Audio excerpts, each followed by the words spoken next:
Salem School Committee taking place 5 p.m. June 22nd, in person at 29 Highland Avenue, room 227 in Salem. And meeting is called to order. We have a presentation related to the Salem High School project from project team. Should we launch? Well, we have to. Do you have to? Well, while he's getting it up, let me just, do I need to introduce myself? Yeah, why don't you, I think everybody probably knows who you are, but for the purposes, for the record. So why don't you introduce yourself first? Good evening. I know most of you. I'm Brooke Trivis, Managing Principal and the K-12 Practice Leader at Perkins and Will. And it's nice to be here tonight. Thank you for having me. And I am Margaret Wood. I'm with Accenture. We are the owner's project manager for the project. And while we're getting launched here, I just want to say a couple words. So the last time we saw you was before we made our schematic design submission to the MSBA, which was in December. So since then, the MSBA took their vote on the project, and the voters in Salem took their vote on the project. And so now we have launched the next phase of the project. And we didn't put it in the slide deck, but kind of very big picture. We're in a phase now that is typically called design development, where you take the design, all the design pieces that you nailed down in the early stages, Perkins and Will nailed down in the early stages working with the district, and take them to the next level of design. So we will make a big submission in March to the MSBA. We will do another estimate to see where we are we're at as part of that. And then after that, there's about 8 or 9 months of construction documents, which at that point, by March, we're kind of done with the design issues. Then the design team is creating this very detailed bid package, which is the basis of going out and confirming the cost of the construction cost of the project. And then it'll go to bid at the end of 2027, and construction will start very early in 2028, and the goal is to have the building open for occupancy and use in the fall of 2030, at which point everybody moves into the new building. We all take a sigh of relief, and then we take down the old building and we build the new playing fields on top of that. So that's kind of the big picture of where we are. This particular issue that Brooke's going to present on tonight is about one of these design details we need to nail down, which is the kind of detailed design of the bathrooms. And I will say she has put together a great presentation that sort of backs up and talks about the context for bathroom design today, because it's changing pretty rapidly. So anything else you want to add? I think we'll get into the slides and people will have questions and we'll go from there. Oops. Any questions about the timeline while we're bringing this up? It's going to be here before you know it. It always is. Okay. Da-da-da-da.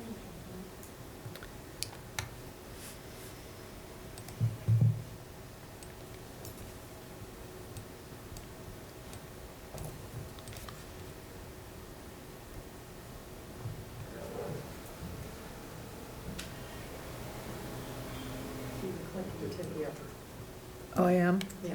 Okay. I'm clicking in two places. Okay, so just this button or this button? Yeah, right to go forward, left to the back.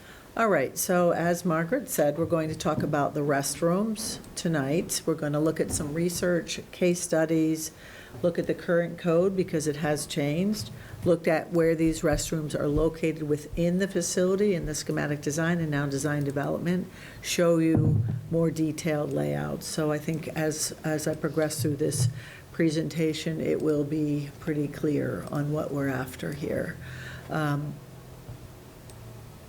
Okay.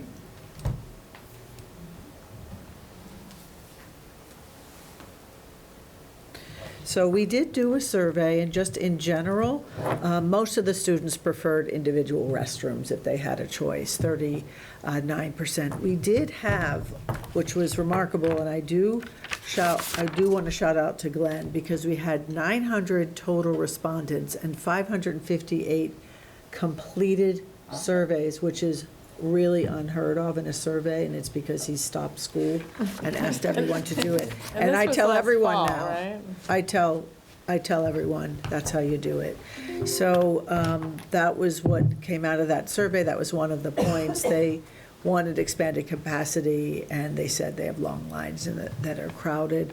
The educators and teachers and staff repeatedly expressed that there's not enough faculty bathrooms in the existing building, and they're not evenly distributed. So that's just something we heard. At Perkins and Will, we have a lot of thought leadership, and this is a particular piece that we did in 2022 around restrooms. And if you go to that QR code, you'll find the link. If you look up Perkins and Will restrooms, you'll also find it. Within that document, you will see a lot of different categories around cleanliness and sanitation, privacy, hand washing, which was pretty big in 2022, physical and mental accessibility, gender, age and development, personal identity, and religion. So these are the things that we looked at when we studied restrooms and looked at the research. We do have a human experience, Dr. Erica Atlin, who was on the team, who helped facilitate this research for Salem, helped put together the survey, and was part of this. I'm going to get to this next slide. I think it's a little bit easier to understand, but this slide really, if there was a, let's see, no. This slide really shows you the kind of pieces within the restrooms and what we're talking about. But I'm going to go to the next slide because it's really clear here. What we're looking at the Salem High School is we're planning for a variety of restrooms, a variety of opportunities for students, because different students feel safe in different environments. We're looking at equity and inclusion, making sure that we have visual and acoustical privacy to support anxiety, dignity, cultural needs, including transgender, non-binary, and gender non-conforming users, that there's choice in restrooms. It's not just about, it's also about religion. We learned a lot doing some of these projects that people may not want to be in an inclusive restroom. They might feel uncomfortable even being in a stall next to another. Like if it's a woman, they may not be. A Muslim woman may not want to be next to a man in that kind of inclusive environment. There are neurodivergent needs, access to hygiene and menstrual products. Choice is important. I don't know why it's looking like exclamation points when it doesn't look like on mine, but self-expression, support safe. Self-expression is a little guy doing this. Yes. Visibility is 2 eyes. I don't know why. It supports safe social interaction. It's really discouraging negative behavior, and the importance of visibility is to make sure there are sight lines, supervision, safety to deter bullying. The principal, and we discussed in our other meeting, that having views in, and I'll show you an image, is really important for supervising, and I'll show you what that looks like. Here's a particular example in North Kansas City School, one of our projects. I got so many things to click. You want me to do that? I know, you can just, yeah, I like it. I like having a clicker. So this is a really good example of what an inclusive restroom looks like. There's a shared lavatory. Anybody been in one of these? Everywhere, right? So you have full height individual restroom stalls, and you can see the door, and the new code requires it to be full height. And then you have both sides. It's inclusive. There's no boys or girls, male or female. Everybody just goes to the facility, washes their hands, and goes out. The principal, particularly like this one, which is not exactly how ours is laid out right now, we're going to see if we can flip some things because it's very visible. You have really clear sight lines, then next slide, then you have opportunities for lavatories, which are also sinks. We call them lavatories, and they're in a common area, accessible for everyone. I think when COVID happened, everybody was really interested in providing hand washing, really accessible, which has still gone on. The next slide is also another really clear example. This is not our project, but really simple to understand. There are a bunch of stalls, full-height doors, and sinks. It's really not complex, and that's a scenario that is offered to Massachusetts. And I say that because when you go to the next slide, and the slide thereafter, clicker, I'm used to presenting my own slides. So this is really important because this changed in 2023. The code did change. They call them gender neutral. I like to say inclusive. I talked to AJ. We said inclusive was a better word. It seems like it just includes everyone, and it's not, the word gender doesn't really need to be used. You're allowed to do it when there's at least one single user inclusive toilet room is provided on the same floor within 300 feet of a multi-user inclusive restroom. So you just have to be within 300 feet.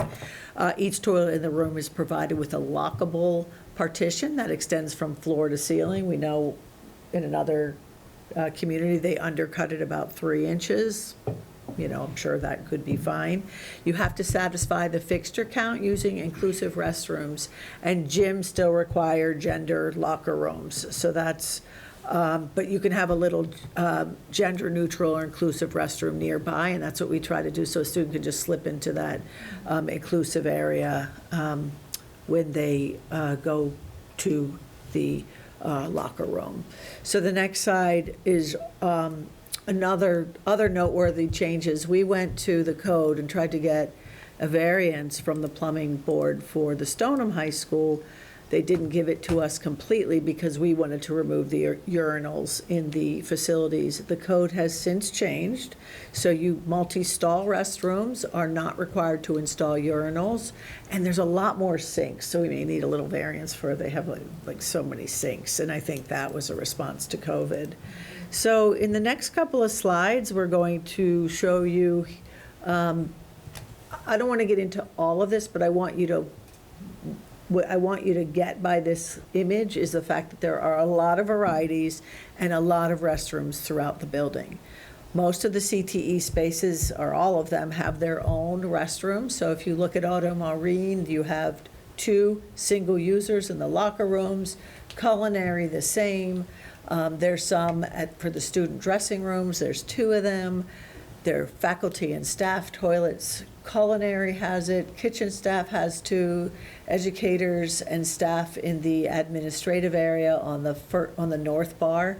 If you say north bar, middle bar, south bar, and I'm not talking about where you get a cocktail. I'm talking about that linear piece of the building. We call what's in between those the wedges. So in that north bar, you can see there's so many. Daycare actually requires, for some reason, 2 labs, 2 sinks in the bathroom, which is weird, so we may get a variance for that. But overall, yes, I don't mean to interrupt, but please. is the daycare little people ones? Or Little are they- people ones, Okay. yeah, they're little people ones. And then you have, so they're in that kind of turquoise color, and then in the green color, like south of that, you can see staff and educators. So they're really scattered throughout. If you go, and I'm going to point out something that did come up. I'll wait to do that. Why don't you just go to the next slide and we'll see another version of this. The locker rooms are gendered, they're binary, and they're right now, the only restrooms in the building that are binary. So you have to have, remember what I said about the code? Locker rooms have to be male and female, so we have that. And there's the male up there, the female is over there, and those are, if someone wanted to go to a boys' room or a girls' room, they would go to those toilets. Other than that, everything else is either single or multi-stall. And if you look here, the student multi-stall on the bottom of the page here of the screen, and you see where it's pointing to, south of the admin, that stacks up, and I'll show you how that works. Every teacher planning room has a restroom for the teachers. That's great. And then there are educators and staff toilets that are around the guidance and admin. There is that gender-neutral toilet restroom, which is right outside the restroom, so you can go into that instead of going into the main restroom. So if you go to the next slide, you'll see that some of these just stack up. So this, you see it's in the same spot, the one on the south side of this plan. That just stacks up on the floors, 2, 3, and 4. And then, very important to note, in the middle bar, you see those red squares in the middle bar? You see them? Yeah. Okay, those are single users. So there's 4 single user students and 2 single user educators and staff. So that falls, so you always know where they are. It's always in that middle bar once you get upstairs. That one's in 3 and 4. It's always in the southern part, that single user. So maybe we can look at flipping the toilet so they're on the other side of the wall, the north side of the wall, so you can maybe look into this space a little better. We'll look at that. So again, teacher planning has them, educators and staff have them in their areas, the green. So this is color-coded if you haven't figured that out. So that bright green, lime green, those are all the single users, educator and staff. So you can see they're scattered around, and it's really important that students don't have to go too far. And that's, and I give Salem a lot of props for thinking about equity, women's health. I mean, 77% of teachers are women and having access to restrooms, for men as well, but there are a lot of health issues that can be addressed, and Salem was very prudent about putting in wellness rooms, which are lactation rooms, wellness rooms on each floor, having access to that, and collaboration rooms and huddle rooms. This is really essential as you look at the health of the occupants, and I give a shout out to Salem, the city of Salem, for thinking about not only the students, but the educators in the building. And if you go up one more floor, you're on the level 4 floor, and this is only the middle bar and the south bar, and you can see those single users in the middle with the teachers, just like it was upstairs. Teacher planning restroom, another educator and staff restroom on the south bar, and then that multi-stall single user, another teacher planning. So no one is walking that far. The code does allow you to go 300 feet and you can go vertically, but we're not doing that. Everybody has access to restrooms within their educational area, within that area they're working. So if you go to the next slide, these are enlargements of those restrooms. So the bottom one, there's a little key plan on the left of this, and it says South Bar. This is on floors 2, 3, and 4, this plan on the bottom. The top one is floors 2 and 3 on the north bar. So these are all inclusive restrooms, multi-stall inclusive restrooms. You can see the lavatories, the sinks are in that area in the center. These are all dictated by code. Code tells us how many toilets and how many sinks. And if you saw the code plan, your head will pop, because it's even more complicated than the last plan I just showed you before with all the restrooms. It takes into consideration all the occupant loads, how many lavatories, how many restrooms are required by the code. So you can see individual restrooms on the sides, and then the multi-stall. If you go to the next slide, this is those single users, and everybody wants single users, and yes, there are issues around that, and you can talk about that as a committee, but this is what people are looking for, which is this opportunity, and there's a whole host of reasons why this is good. And then the educator and staff right next to that sweep of restrooms, and that's in that middle bar, and the key plan is on the left. So if you look at this later, you'll say, oh, that's where it is. You can also go back to that other plan where it had all the restrooms, but this one is the enlargement of that. And then just showing you that we do have inclusive restrooms for staff on the north and south bars. You saw a lot of single restrooms throughout the facility for the staff, so that's great.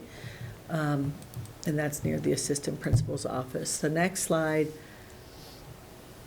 Okay, so these are the locker rooms, so you'll see it's gendered, it's binary. You have the females and the males, and, you know, people will just go into one of those spaces. Brooke, can I just ask a quick question? Please. Is are the stalls floor to ceiling in the locker rooms? Not typically, they're just typical, I mean, they can be whatever you want, but typically they're more like what you see in an air, just a regular partition. So they can either be floor mounted or ceiling mounted.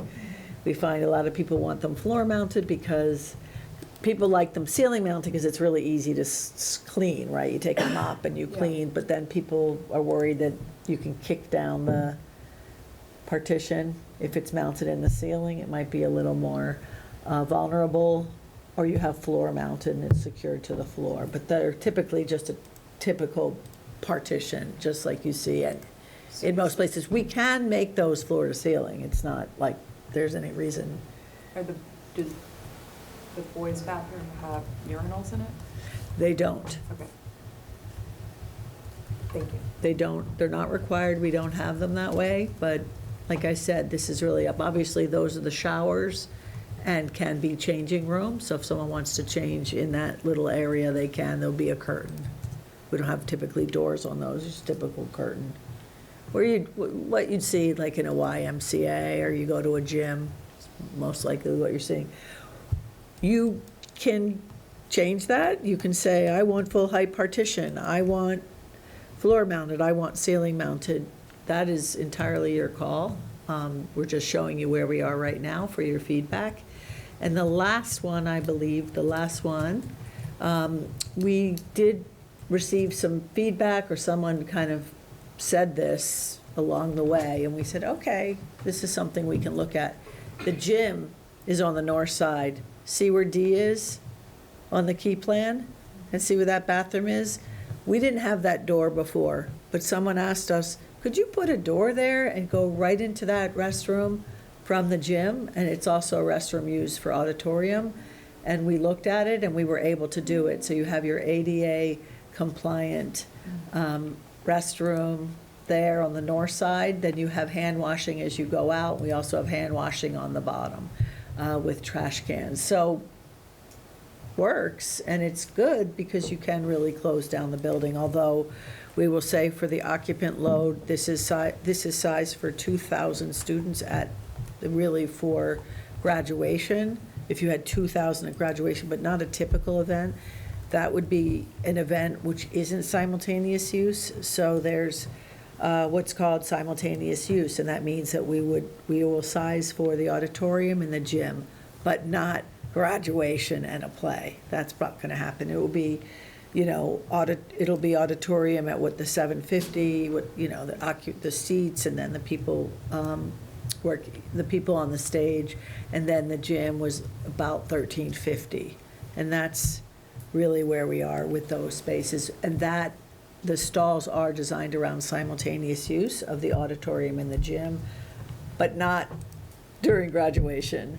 And the cafeteria will be used as pre-function. So if you're using the auditorium and gym, you're not having a full event, and the likeliness, you're going to use that cafeteria as pre-function, food, swag, all that stuff. So, but this is a nice update for the plan. And I think that might be, that's not real. I tried to take that out, but I didn't get to it in time. So that's kind of the overview. The summary of this story we're telling is that there are a variety of restrooms in the building. The only binary restrooms are in the locker rooms. Otherwise, they're inclusive, and otherwise, they're single stall.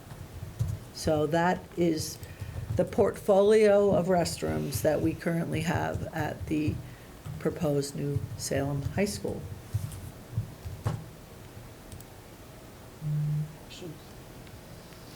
discussion? Yeah, Member Snyder. Thanks. I had a similar question last week of just overall count. I'm really curious of the mix that you said, right? Like, and then taking it to the next level in comparison to code, like, are we just hitting the minimum requirement for the codes, or are we going above and beyond, or like, if there's kind of a comparison there, I would think that would be helpful to see. I was trying to add them up on the chart, or the floor plans that were provided, but it was a little difficult. I did have one question on the floor plan, just for my own understanding when I'm reading it. We go back to- For example, on floor one, like the kitchen and the CTE culinary, it looks like those are two stalls. What are those icons in the middle? Are those sinks? Looks like there's like little doorways, but I was just trying to figure out what it was. Oh, lockers? Those are lockers, Yeah. that makes sense. Yeah, lockers. Thank you. In that same spot, I had a question about the health location. It said on the legend that there were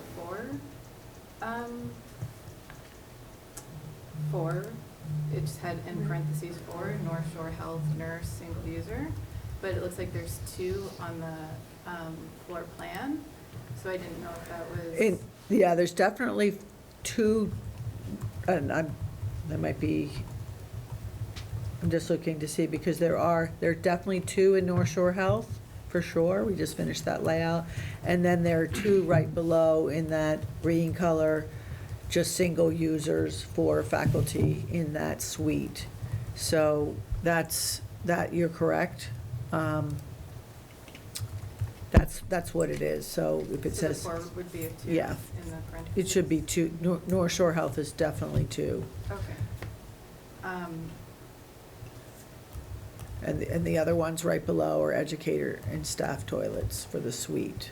Okay, thank you. And then I guess just for specific questions or the layout and looking at this, along with the numbers that I'm curious about, with the inclusive stalls, I'm curious about the decision of urinals, especially in the larger spaces, but I'm also curious about the maintenance of these stalls, right? Like, will the, just like the inventory of what's used in them, right, be like something that's universal and easy to replace? I'm thinking of like cost maintenance going forward of this, you know, if a single-use stall is down, it will, I think, be a larger, more maintenance to fix in my mind than what it is now.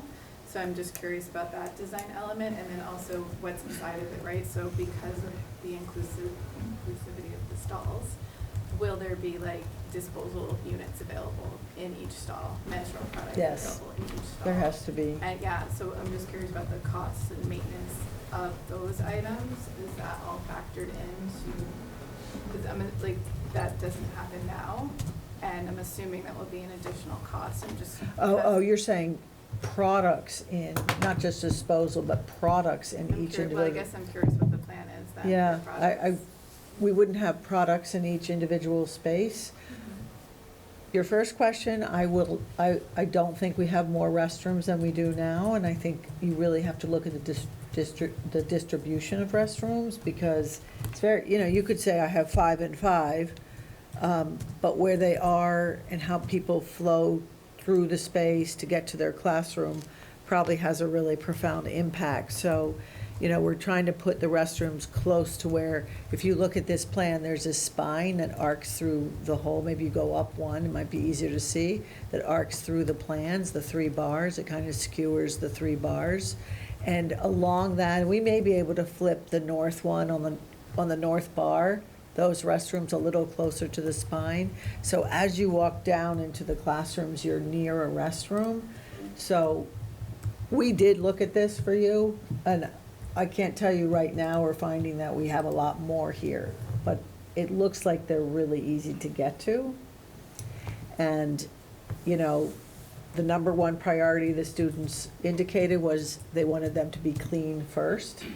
So there are a lot of factors of why people are waiting to use a restroom or what the issues are, but,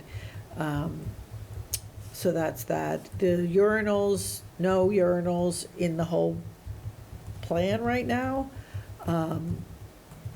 And you asked about code. We're pretty much working with the code right now.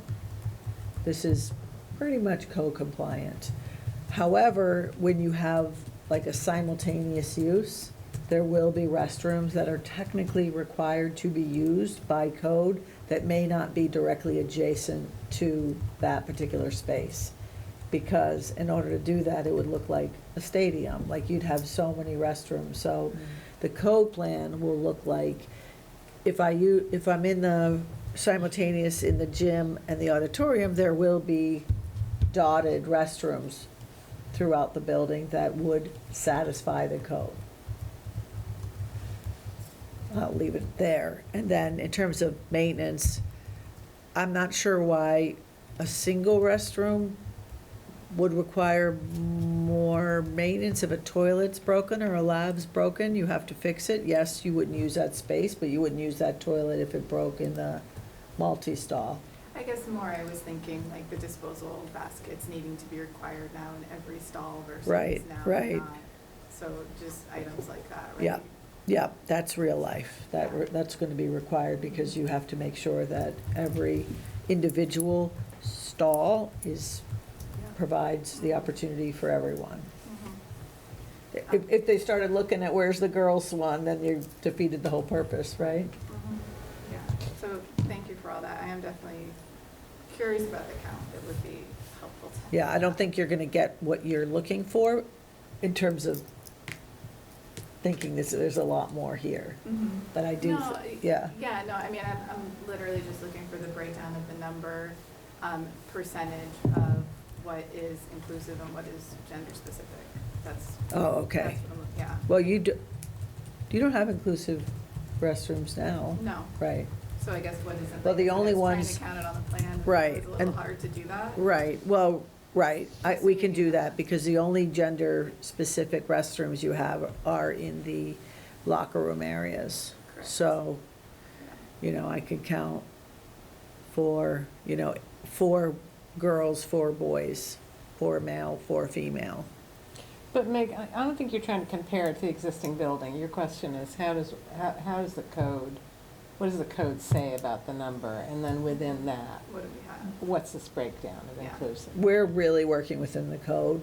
I would not say we're far exceeding the code. But what's the driver for the code? It's the number of people Students, in the occupants. building drives, Mhm. I don't remember the calculation, but drives a certain Yeah, quantity. And then they pretty much, you sort of start with that and then you figure out the distribution. So we can get you the math of what that actually is.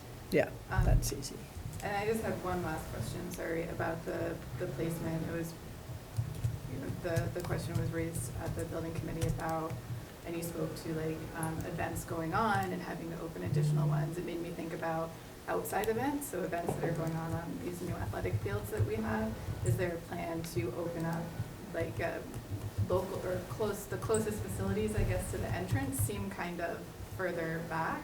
Well, the really good news for Salem, I am a poster child of this issue, unfortunately, is that you have an outbuilding that has restrooms in them, and that's really prudent, because you have to be within a certain footage. Another place you could open up restrooms if you really needed to would be the Black Hat Bistro, has 2 toilets in there. And they're culinary, you could open those up, but you have an outbuilding that has, I think it has either 2 or 3, and I think those are gendered. I don't think they're, What's the outbuilding, sorry? so remember the automotive building gets moved, and it later will be It was gonna be storage, I thought. storage, but it will have outside facilities. bathrooms for the Okay. exteriors, athletics. That will be available. for Yeah, that's access for- huge, Oh, wonderful. It is, yeah. I think that's something that really important that came out of the schematic design process, and we may not have talked about it in detail, but we needed to build a temporary, we need to have a temp space for automotive, and the ultimate conclusion was if we're gonna spend the money on the temp space, let's spend a little more and have it be permanent, an inexpensive structure, but permanent, that can, once automotive has moved back, satisfy some of the storage needs, because the high school currently acts as distribution for a lot of stuff to the district. And then it was like, well, now it's right next to the fields, let's put some bathrooms in it. So it's kind of multi-functional when automotive moves back. And we should have that in this deck. You should. We should put that in the deck. I'll put that in the deck tomorrow. And then, so the cafeteria bathrooms, are those the ones by the gym? Yes, Okay. yes. And then it was asked, is it harder to clean a single stall versus a multi-stall? You know, probably if you had partition hung ceilings and you could sweep the whole floor, you know, when the partitions are hanging from the ceiling and the floor is sweepable, you can just sweep under it versus going into a room and cleaning it, yes. That's the con, but the pro is that people have an opportunity to have privacy if needed. And that's where you all come in. I had two questions. One, do we know if there's any legislation on the state side to kind of change, kind of looking at you, Dominic, I feel like you know, but to change anything having to do with the locker rooms needing to be gendered? The locker rooms do need to be gendered. They are gendered in this plan. But There's a, do we know if there's any legislation like coming down the? I don't think so. First of all, I want to be clear, it's not a requirement to have inclusive restrooms. That is not a requirement. It is allowed now. It is not a requirement to not have urinals. It is allowed now. It is not a requirement to have single stalls. It's allowed. So you have options that one didn't have before. Massachusetts is good about this. I can say that other states aren't. Okay. And then the other question that I had was, is it possible for there to be showers in, like, in terms of the locker room space? Is it possible to have showers inside of a single stall, kind of like, you know, the YMCA and Marblehead? Yes. It's all possible. It just takes up a lot more room. Like, we could reconfigure, where are we? If you go to one plan up, we could look, I mean, what?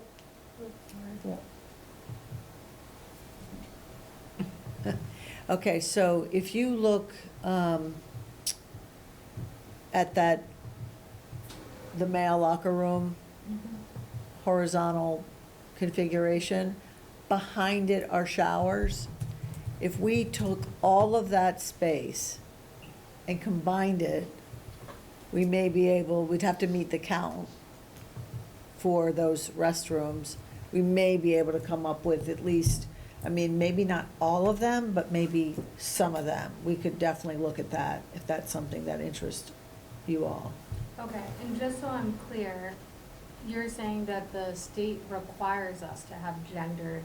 Yes, the locker code rooms. has not changed on that. So even if we did have that, which I think would be a great idea, even if we did have that, we would still have to have like gender markers outside of the. I wouldn't, okay, let me be clear.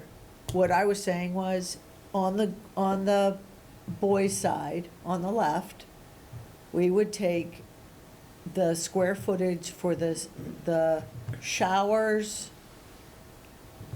the toilets, the sinks. We'd have to combine it to see if we can make individual stalls, if there's enough square footage. And maybe not all of them, but of course, because if someone goes into that restroom and don't feel comfortable being in that restroom and want privacy, then, I mean, they're gonna have privacy in the shower because there's a curtain, but I don't see why we couldn't create some opportunity to have like you're saying a toilet, maybe, I don't even know, a toilet, shower, and sink, or at least a toilet and a shower. You're saying like an individual single user. We can look at that. We don't have a ton of extra square footage, but we can look at toilet, sink, and shower. We can see how many we could get.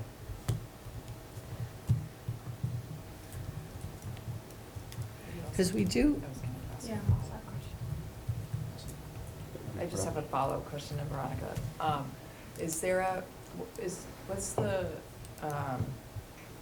code around how many showers you're supposed to have in a locker room?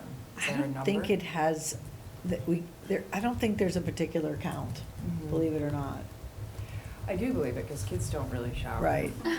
In the locker rooms, like, at all. Not at school. I mean, I hope they shower at home, but they don't shower in the locker room, as I just double-checked with the 16-year-old. But, I. Called a friend. Yeah, Or but child. if that scenario is not possible in terms of like the amount of space that we have, could we do doors rather than curtains? On the showers? Yeah, We can make more full height partition. I think that seems more, like if we're talking about space, if space is a like I like Veronica's idea better, but if space is a problem, then I think a compromise could be doors rather than Sure. curtains.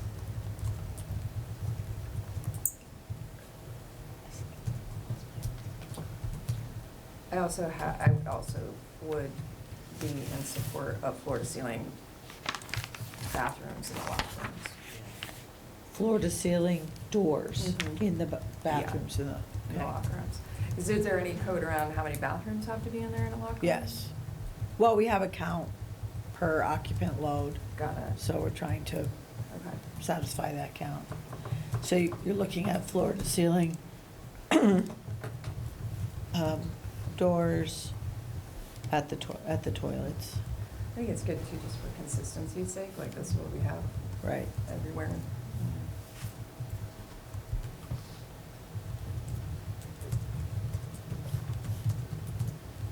Any other thoughts, questions, comments? This looks great to me, honestly. Like, I literally can never find a bathroom in that high school, like, ever. I don't know where the bathrooms are. I'm led to one all the time, and I don't know where they exist. So, and I think the students really struggle to access bathrooms between classes. So, like, just the thoughtful placement of all the bathrooms, and I think the thoughtfulness around teacher access is really great. This is like, exceeds my expectations from when we were first talking about it 100 years ago. Great.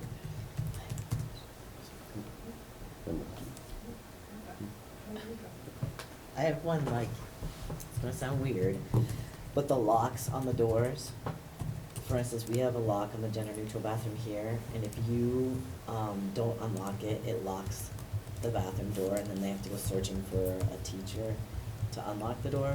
So is it possible to look into locks that when you turn to unlock it, like it says occupied or unoccupied on the other side, but that way you can't close the door and lock it and be a kid pulling a prank. I'm just looking, so many complaints about doors being locked in the bathrooms, so I'm just wondering. We will have a whole conversation about hardware. Yes. It's riveting. I'm so excited, I can't wait. We have the best job ever. My question was about locks too. And I was not thinking about the individual store, but I was thinking about these here. It looks like there's a wide entrance. There's no way for those to be locked off. Do you know what I mean? Like, right now, there are stalls, but there's a door from the hallway into a bathroom that has multiple stalls, and the door to the hallway is locked, preventing access to, it looks to me like here, there is no, That's true. And part of that, not part of it, all of that has to do with supervision, to making sure, one, it's more open, so it's more, I mean, are you interested in the idea, if you go back to that picture? Are- which, The one of the kids at the sink and the, are you interested in trying to make the area more visible? Having some more transparency in? I mean, I have to see if we can do it, but, go one more, two more. 1, 2, 3, next one back. So we can try to flip the toilets and make it more visible. I know, we're gonna try. That's tomorrow's job. I think We'll see that if would we can solve do a lot that. of I can't believe that's Problems that Kansas. we're having at the high school right now, having something like this. Well, it's like, Kansas anymore. nobody should care if you're seeing them walk into the restroom if they're Right. doing something okay. Right. All right, we'll see if we can flip that. So that's the reason why it's open. Yeah.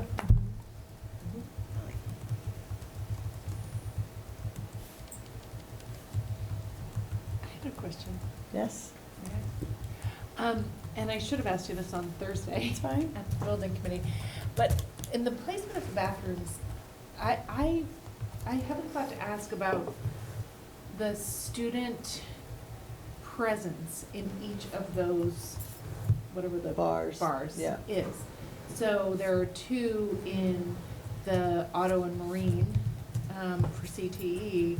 And is there some kind of ratio Go that back you to look at for students, like the number of students who will be in that space compared to students in the, middle bar? Well, in all the placement of the CTEs have their own restrooms. They just do. Right. They have. And is that because of code, or was that a choice we made? It's not, it's a typical, it's kind of a good practice. I don't think the code Yeah. says you have to have a male or 2 restrooms in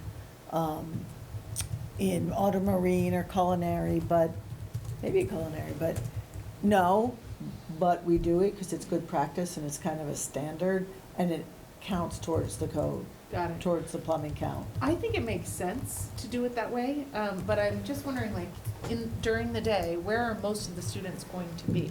Evenly distributed across the bars, or? So if you go back up 1. So what you'll see are a lot of That's right. That's good, I like that, yeah. So you'll see a lot of little squares, those are Yeah. all classrooms. You see them on the south bar, the middle bar, not a ton, but you do have media.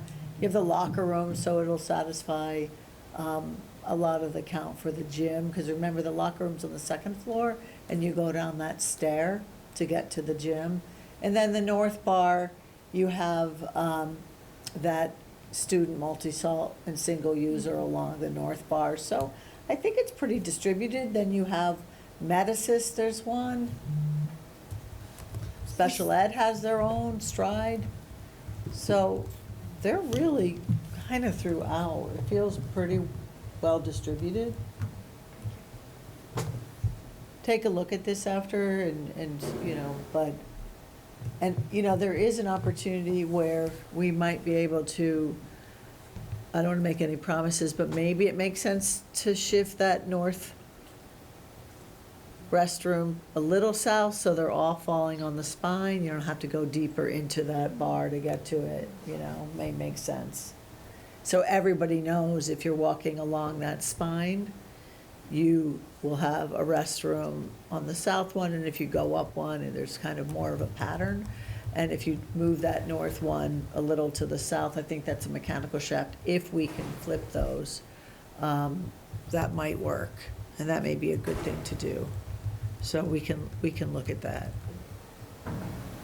Yeah, there's, might not be a reason why we can't flip the mechanical shaft and those toilets up on the north bar, and then you're always next to a restroom as you move through this building. The only south bar on the first floor is the only place that doesn't have the access to a multi from that bar, in that bar. So if you go back to the first floor. First floor? Yeah, Yeah, the first floor, right. right, because the practice room is there. Yes, that's correct. So the first floor, you have access to the multi-stall in the center. The first floor is always an anomaly because there's so much there. But then you have culinary, you have a single student educator, you have auto marine has 2. It's kind of serving a lot of these. Kitchen staff has restrooms, and then all those little dots on the north side. Kind of a lot of opportunity for people. Then you have the student dressing rooms, but those are just single stalls, so people can use those. So they're kind of, it's a very different kind of floor. Yeah, but to get from like the orchestra chorus, you cross to the center bar. Yeah. Or if you're going to the dressing room, bathrooms, you can't That's true. cut through that hallway behind the stage. right? Yes. Like, you'll have to go through the main spine. Well, you can cut through the hallway behind the stage. You can cut. That can be opened, or, that's, I mean, that's an operational. Yeah, that's operational, exactly. Then welding has one. So the kids that are in automarine, welding, culinary, I mean, the chorus and band can use that little red, red one to the right. And they could go to the larger, bank of multi-stall restrooms.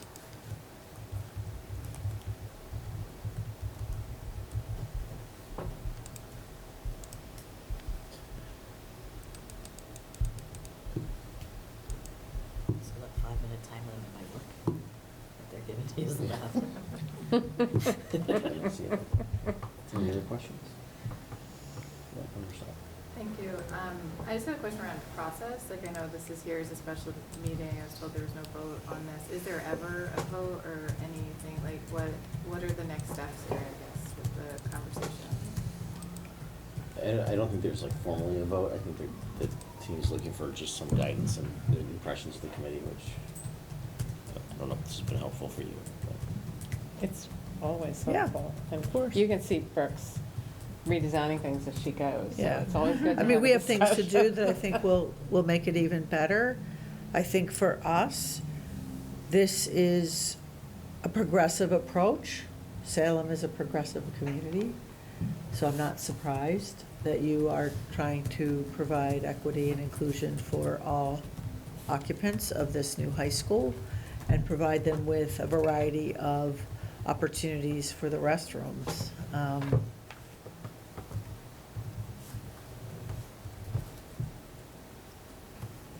didn't think I'd be this psyched about restrooms, but So excited about bathrooms. I think it's pretty great. I can go anywhere. Yeah. Finally, freedom. Your kid will be out of So high what school. is the next step in the timeline? So, obviously, if there was a need to make a radical change,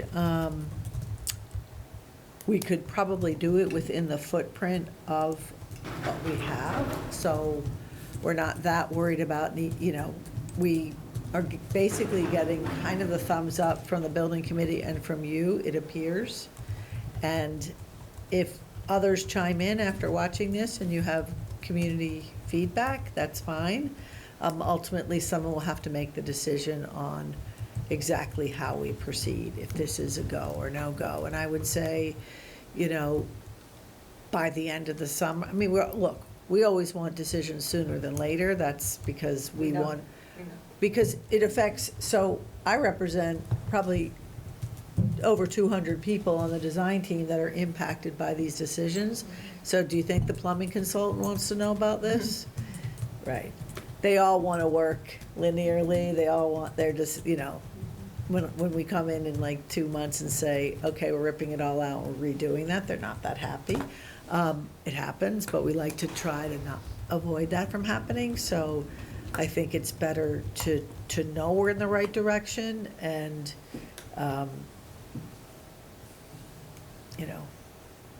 I'd say in a couple of months, like sign the dotted line, but we're gonna take this as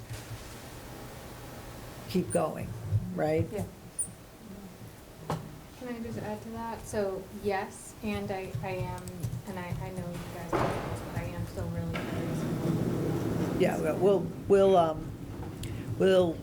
work on the redesign of these things, and then we'll give you we'll redo this for you and submit it, like, probably in a week or something. We'll get someone on it right away. So we have a couple things to do. We're gonna look at the locker rooms, we're gonna look at the north bar, maybe slipping those restrooms south a little bit. We're gonna look at having visibility into the southern bar,